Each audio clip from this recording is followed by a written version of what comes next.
सोचें, अगर किसी शख्स का बैंक अकाउंट मुंजमद कर दिया जाए, उसकी जायदाद जब्त कर ली जाए, मोबाइल फोन तहवील में ले लिया जाए, उसे इलेक्ट्रॉनिक निगरानी में रख दिया जाए और ये सब उस वक्त हो जब उस पर अभी अदालत ने जुर्म साबित भी न किया हो, तो क्या ऐसा मुमकिन है? यही सवाल आजकल पंजाब के एक मुजवजा कानून ने खड़ा कर दिया है। हुकूमत कहती है ये कानून आधे जराइम पेशा अफराद के खिलाफ है, जबकि अपोजिशन का कहना है कि ये बुनियादी शहरी आजादियों के लिए खतरनाक साबित हो सकता है। और फिर ऐसा क्या हुआ कि पंजाब असेंबली के स्पीकर ने खुद इस बिल पर एतराज उठा दिया, इसकी कार्रवाई रोक दी और मामला दोबारा कमेटी के सुपुर्द करना पड़ गया। आइए पूरी कहानी समझते हैं। सबसे पहले जानते हैं कि ये बिल आखिर है क्या। इसका नाम है Punjab control of habitual offenders and anti social behaviour bill 2026। हुकूमत के मुताबिक इस कानून का मकसद ऐसे अफराद के खिलाफ मौसर कार्रवाई करना है जो बार बार जराइम करते हैं या गैंग कल्चर, हत्याखोरी, मनशियात, लैंड माफिया, साइबर क्राइम और दीगर समाज मुखालिफ सरगर्मियों में मुलविस होते हैं।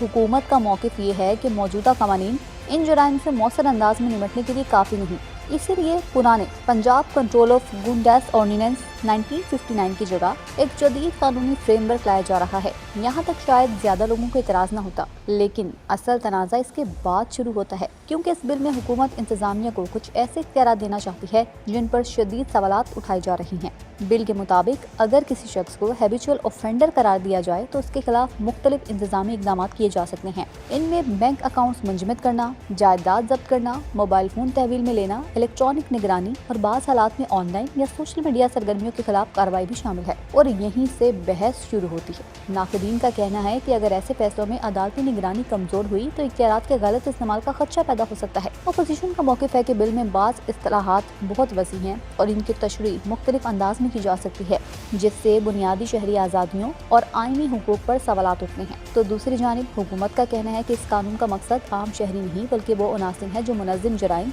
और अवामी अमन के लिए मुसलसल खतरा बनते हैं। लेकिन असल ड्रामाई मोड़ उस वक्त आया जब पंजाब असेंबली के इजलास में अपोजिशन ने यह मामला उठाया। स्पीकर पंजाब असेंबली मलिक मोहम्मद अहमद खान ने हैरत का इजहार करते हुए कहा कि उन्हें मालूम ही नहीं था कि ये बिल मुतल्लिका कमेटी से मंजूर हो चुका है। उन्होंने सवाल उठाया कि क्या बिल बाकायदा ऐवान के सामने पेश किया गया था। उन्होंने ये भी कहा कि अगर तरीक़ाकार दुरुस्त नहीं अपनाया गया तो ये एक संजीदा मामला है, क्योंकि किसी भी बिल को मुकर्ररा पार्लिमानी तरीक़ाकार के मुताबिक ही आगे बढ़ना चाहिए। स्पीकर ने एक और अहम बात भी कही। उनके मुताबिक किसी शहरी पर ऐसी पाबंदियां लगाने का इख्तियार बुनियादी तौर पर अदालतों के पास होना चाहिए। उन्होंने नौआबादियाती दौर के कवानीन को दोबारा जिंदा करने पर भी सवाल उठाया और कहा कि आपके आईनी और जमहूरी निज़ाम में ऐसे कवानीन को बहुत एहतियात से देखने की ज़रूरत है।